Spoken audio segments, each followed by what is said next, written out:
नमस्कार, एक बार फिर से मैं आप सभी के सामने उपस्थित हूँ एक बहुत ही महत्वपूर्ण टॉपिक के साथ। भारत में पहली बार ऐसी राज्य गवर्नमेंट है, ऐसी राज्य है जिसने 100% आरक्षण दे दिया है वहां के लोगों को जॉब्स में।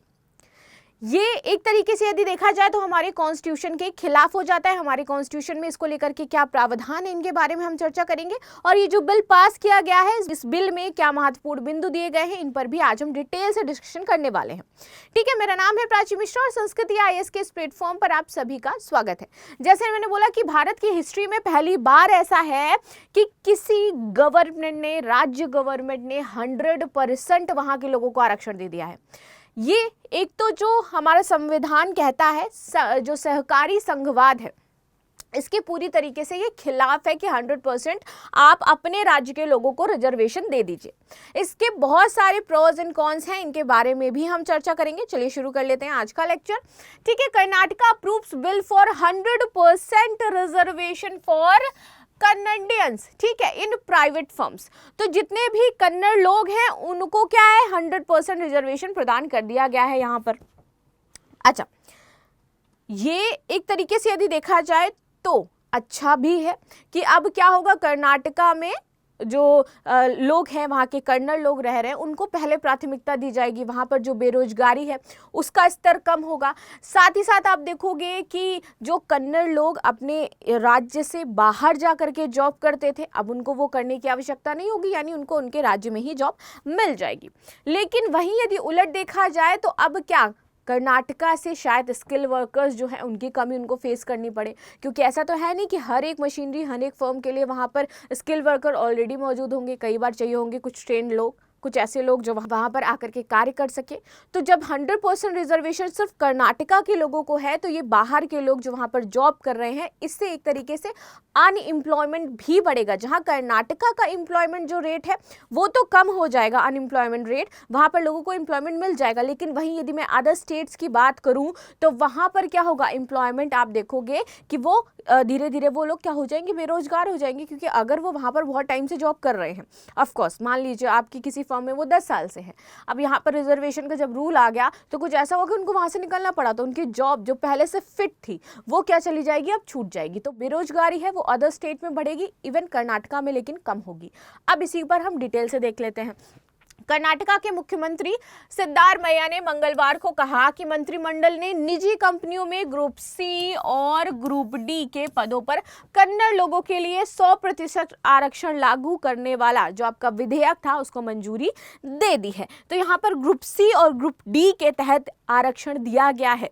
ठीक है, अभी आप कहोगे ग्रुप C और ग्रुप D में ही तो दिया गया है, लेकिन आप समझिए कि छोटे तबके के लोग यहाँ पर जो ग्रुप C और ग्रुप D में कार्य कर रहे हैं वही तो मेन जनता है।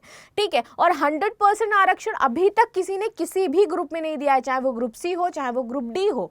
तो लोग फिर क्या करेंगे आगे? ठीक है, जो सरकारी जॉब्स होंगी, प्राइवेट जॉब्स होंगी, इस तरीके से अगर हर जगह आरक्षण लागू कर दे एक राज्य सरकार, तो फिर जो आपस में हमारी कहते हैं ना कि हम एक देश हैं, एक राज्य है, हमारा लोकतंत्र है, वो जो इस तरीके की भावना है उसको भी तो आप देखो कि क्या आप चोट पहुंचा रहे हो। वो भावना यहाँ पर कहाँ आपको दिखाई दे रही है। तो इस तरीके से चीज़ें जो होंगी, राष्ट्रीय जो आपकी एकता है, राष्ट्रीय जो अखंडता है, जो हमारे कॉन्स्टिट्यूशन की आप देखोगे कि प्रस्तावना में लिखा है, हम उसको यहाँ पर क्या कर रहे हैं, दरकिनार कर रहे हैं, जो कि बहुत ही गलत बात है। आगे देख लेते हैं। मुख्यमंत्री ने कहा कि हम कन्नड़ समर्थक सरकार है। अब यहाँ पर ये देखिए सरकार, अब मैं बताऊंगी इस सरकार से क्या प्रोज एंड कॉन्स हो सकते हैं। हम कन्नड़ समर्थक सरकार है, हमारी प्राथमिकता कन्नड़ लोगों के कल्याण को ध्यान में रखना है। इट्स ट्रू, कन्नड़ लोगों का कल्याण होना भी चाहिए। और हर गवर्नमेंट आप देखो, MP चाहे हो, MP पीसेस देखो, UP पीसेस देख लो, बिहार देख लो, हर जो गवर्नमेंट है वो अपना कहीं ना कहीं कोटा रखते हैं। महिलाओं के लिए अलग रखते हैं, जो उसी स्टेट के हैं उनके लिए अलग कोटा होता है, जो अदर स्टेट के उनके लिए अलग कोटा होता है, उसमें कोई प्रॉब्लम नहीं है। लेकिन यदि आप 100% कोटा सिर्फ एक ही राज्य के लोगों को दे रहे हो तो वहां पर प्रॉब्लम है। उससे वहां पर क्या होगा, ये जो आप कन्नड़ समर्थक सरकार की बात कर रहे हैं ना, यहाँ पर क्षेत्रवादी सरकार का दबदबा हो जाएगा।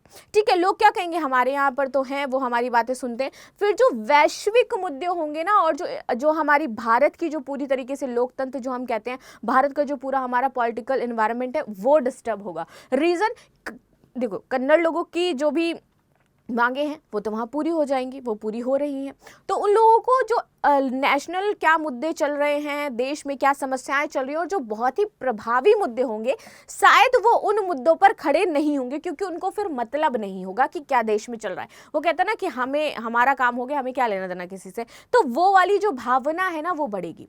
ठीक है, क्षेत्रवाद बढ़ जाएगा भारत में यदि इस प्रकार से, अभी कर्नाटका ने इसको लागू किया है, ठीक, इसी से इन्फ्लुएंस हो गया अदर स्टेट गवर्नमेंट इसको लागू कर दे, तो ये गलत है ना। और फिर क्या होगा, पूरे भारत में क्षेत्रवाद की समस्या जो है वो बढ़ जाएगी। अभी आप देखो कर्नाटका में कितने टाइम से प्रॉब्लम चल रही थी यहाँ पर, साथ ही साथ लोग तोड़ फोड़ कर रहे थे, बैनर तोड़ रहे थे, इंग्लिश में लिखा है तो उसको कन्नड़ में लिखा होना चाहिए, और कंपनीज में जो लोग जॉब कर रहे हैं उनके साथ हाथापाई कर रहे थे। तो ये जो वायलेंस है ये भी तो बढ़ रहा है ना। तो it's not too good for our constitution, और हमारे कॉन्स्टिट्यूशन में ऐसा कोई प्रावधान भी नहीं है कि आप क्या करिए, सिर्फ अपने ही स्टेट को बढ़ावा दीजिए। हमारा कॉन्स्टिट्यूशन भी कहता है कि हमें सहकारिता संघवाद जो है उसके साथ रहना है, उसको लेकर के चलना, उसके खिलाफ नहीं जाना है। ठीक, आगे बात कर लेते हैं। विधि विभाग के अनुसार कर्नाटक राज्य उद्योग कारखाना एवं अन्य प्रतिष्ठानों के स्थानीय उम्मीदवारों को रोजगार विधेयक 2024 गुरुवार को विधानसभा में पेश किया जाएगा। ठीक है, स्थानीय उम्मीदवारों की नियुक्ति के बारे में विधेयक जिसकी एक प्रति दी गई थी, इसमें लिखा था कि किसी भी उद्योग कारखाने या अन्य प्रतिष्ठानों को प्रबंध श्रेणियों के 50% स्थानीय उम्मीदवारों और गैर प्रबंधक श्रेणियों में 70% स्थानीय उम्मीदवारों की नियुक्ति करनी होगी। ठीक है, तो अभी तो एक तो पास हो चुका है जो आपका, वहां पर है ही, एक और पास होने वाला है जहां पर 50 और 70 की बात की जा रही है।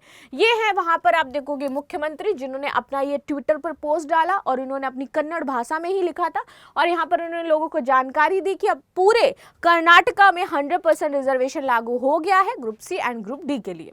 आगे देख लेते हैं बिल में कहा क्या गया है। अभ्यर्थियों के पास कन्नड़ भाषा के साथ माध्यमिक विद्यालय का प्रमाण पत्र नहीं है तो उन्हें निर्दिष्ट कन्नड़ प्रवीणता जो परीक्षा है पहले उसको पास करना होगा।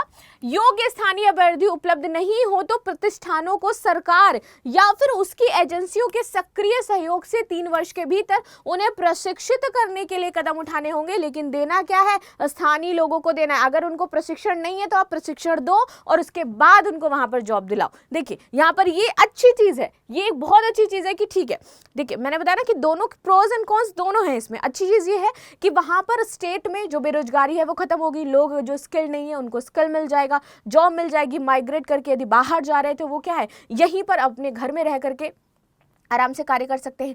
लेकिन इसके जो आप देखोगे प्रोज आपको देखने को मिलेंगे वो इतने ज़्यादा मतलब हावी हो जाते हैं इन सारी चीज़ों पर कि ठीक है ये अच्छी चीज़ है, इनको प्रशिक्षण मिल रहा है, इनको जॉब मिल रही है। लेकिन आप ये भी तो देखिए कि हमारे भारत की जो एकता और अखंडता है उसको कहीं ना कहीं हम क्या कर रहे हैं, डिस्टर्ब कर रहे हैं। आगे देख लेते हैं। यदि पर्याप्त संख्या में स्थानीय अभ्यर्थी उपलब्ध नहीं हो तो प्रतिष्ठान इस अधिनियम के प्रावधानों को छूट के लिए सरकार से आवेदन कर सकता है कि अगर नहीं है अभ्यर्थी इसके लिए या फिर प्रावधान में जो आपके बिल में लिखा गया है, तब हम पहले सरकार से अनुमति लेंगे, देन उसके पश्चात हम यहाँ पर नौकरी देंगे। आगे देखते हैं। प्रत्येक उद्योग या कारखाना या अन्य प्रतिष्ठान में इस अधिनियम के प्रावधानों के अनुपालन के बारे में नोडल एजेंसी को निर्धारित अवधि के भीतर यह सूचित करना होगा। नोडल एजेंसी की भूमिका किसी प्रतिष्ठान में नियोक्ता और अधिभोगी या प्रबंधक द्वारा प्रस्तुत रिपोर्ट का सत्यापन करना होगा और देखना होगा, साथ ही साथ उनके जो कर्तव्य हैं उन कर्तव्यों को कैसे उनको पालन करना है, इंगित करना है, ये सारी चीजें उसमें लिखी होंगी। आगे देख लेते हैं। इस विधेयक के प्रावधानों का यदि कोई भी उल्लंघन करता है तो उस पर 10 से 25,000 का जुर्माना होगा, और यदि वह कंटिन्यू उल्लंघन करता रहता है तो आप देखोगे कि डेली बेसिस पर उस पर प्रतिदिन के लिए 100 रुपए का जुर्माना तब तक लगाया जाएगा तब तक वो उल्लंघन करता रहेगा। यानी कि जब से उल्लंघन कर रहा है तब तो इतना लग गया उन पर, और जितने दिनों तक करेगा तो पर डे के हिसाब से उस पर 100 रुपए वहां पर लगाए जाएंगे, उल्लंघन के तौर पर फीस उसको देनी पड़ेगी।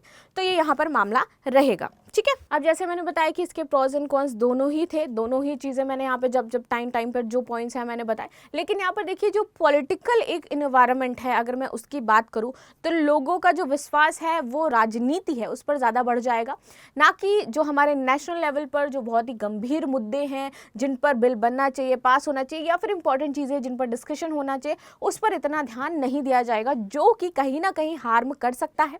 साथ ही साथ जैसे मैंने बताया कि स्किल लेबर की शायद कर्नाटक कर्नाटका को कमी फेस करनी पड़े, क्योंकि सब तो स्किल्ड नहीं होंगे। स्किल उनको पहले करना पड़ेगा, देन उनको जॉब दिलानी पड़ेगी, और जो स्किल्ड लोग हैं वो क्या हो जाएंगे, बेचारे बेरोजगार हो जाएंगे, क्योंकि उनको अपने स्टेट वापस लौटना पड़ेगा, उनको कहीं और जॉब ढूंढनी पड़ेगी। तो इस तरीके की जो समस्या है वो देखने को मिल रही है, और ऐसा ही यदि हर एक स्टेट गवर्नमेंट लागू कर दे तो आप समझिए ये कितना प्रॉब्लमेटिक हो सकता है। जैसे बताया, अच्छी चीज क्या है कि कर्नाटका के लोगों को रोजगार मिल जाएगा, ठीक है। वो इतने दिनों से परेशान थे कि हम कर्नाटक में रह रहे हैं, हमें यहाँ पर नौकरी नहीं दी जा रही है, जबकि बाहरी लोग आकर के यहाँ पर जॉब्स कर रहे हैं। तो यहाँ पर ये चीज़ तो अच्छी हो जाएगी कि उनको नौकरी मिल जाएगी, वो यहीं पर रह करके काम करेंगे, उनको कोई दिक्कत नहीं होगी, लेकिन इससे और बहुत सारी प्रॉब्लम जो हैं वो फ्यूचर में क्रिएट हो सकती हैं। ठीक, तो आपकी क्या राय है इस पर मुझे ज़रूर बताइएगा। मिलते हैं नेक्स्ट क्लास में, तब तक के लिए धन्यवाद। लाइक शेयर सब्सक्राइब करना बिल्कुल भी ना भूलें। Thank you so much.